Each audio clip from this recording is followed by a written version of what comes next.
Hi guys! For today's video, samahan niyo ako magluto ng favorite kong gulay.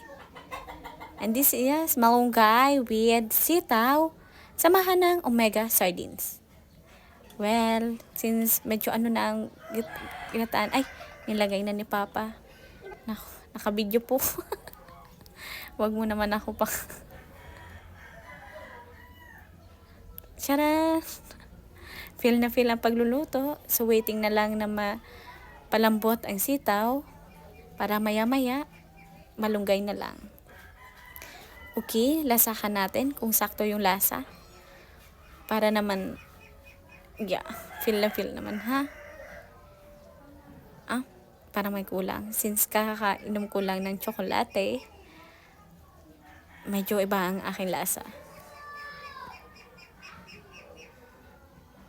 So let Papa check kung sakali man. Yan, busy ang Papa na yan kasi gagawa pa mamaya yan ng biko for Lucius second month. Yan, medyo nagmamanti-mantika na. Happy yarn. So, ayun na po, lalasahan na ng aking Papa. Kung sakto lang yung lasa, since di ko masyado, ganun. Lasahan ng, since kami lang naman yung kakain, okay. Lalagyan, anasin daw. And kukunin niya yung magic recipe na tatak Bicolano, ang sili. Muscle yarn. Okay, ayan na. Ilagay na po ni Papa. At ang pinakasekreto din, omega sardines. Baka naman. Yeah. Look. Next naman. Medyo nagmamantika na ang ating gata. Okay, ilalagay na natin ang malunggay since malambot na ang sitaw. Hindi naman masyadong malambot yung sitaw. Yung kaya lang kainin at alam nating luto na.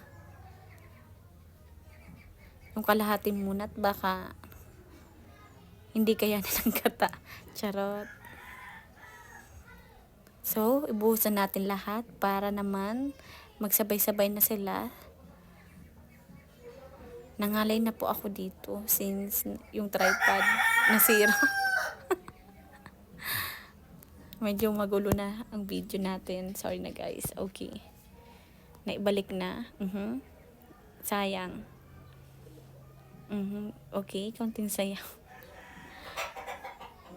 Ito po, Ayan na nga guys. Ayan na po siya. Malapit na maluto. Yung tinuturuan ko na si Papa, siya na daw Oops. Ayan po, mali na ang ating paghasalong. Since luto na nga siya at kailangan na siyang matikman. Patayin mo natin yung gasol. Very good. Ayan na nga. Lalagay na natin siya sa lagayan. Yeah. Look guys, look. Wow. Tamang plating. Para masaya. Tcharam! So, eto na nga po yung moment of truth kung talagang magugustuhan ni Papa. So, nakasalalay sa expression niya yung feedback sa niluto kong gulay. Plus, may isa pa kaming ulam, yung tortang talong na luto ng bunso namin. So, parang totoo nga yung sabihan na makita mo lang siya busog na ako, pero hindi. Parang gusto kong kumain. Nag-iisip ako kung nagustuhan ba talaga ni Papa. So, hiningan ko ng feedback. Kamusta mo ba? Confirm. Nasarapan nga siya. Ngiti pa lang. Talagang panalo na. So, eto, kukuha na nga ako ng kanin.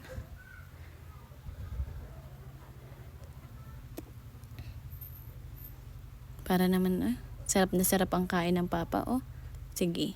Sabayan ko na nga para parang nagugutom na rin ako kahit kakagaling ko lang kumain ng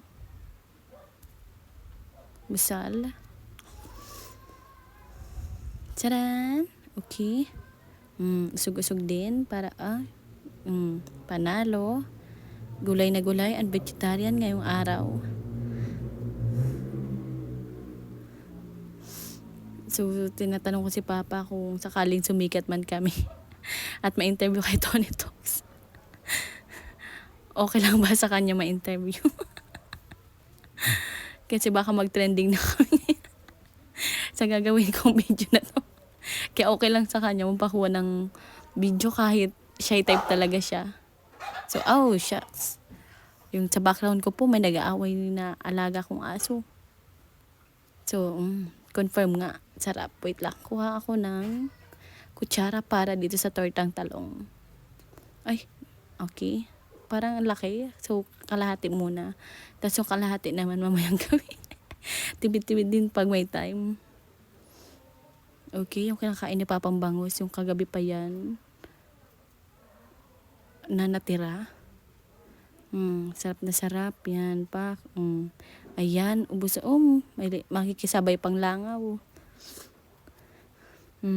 Busog na si Papa. Pak. Nakakapagtaka, di ba? Sarap na sarap talaga siya sa pagkain. Niluto ko, especially yung gulay. Sige na guys, tapusin ko lang kakain ko. Thank you for watching. Susunod ulit. Bye-bye.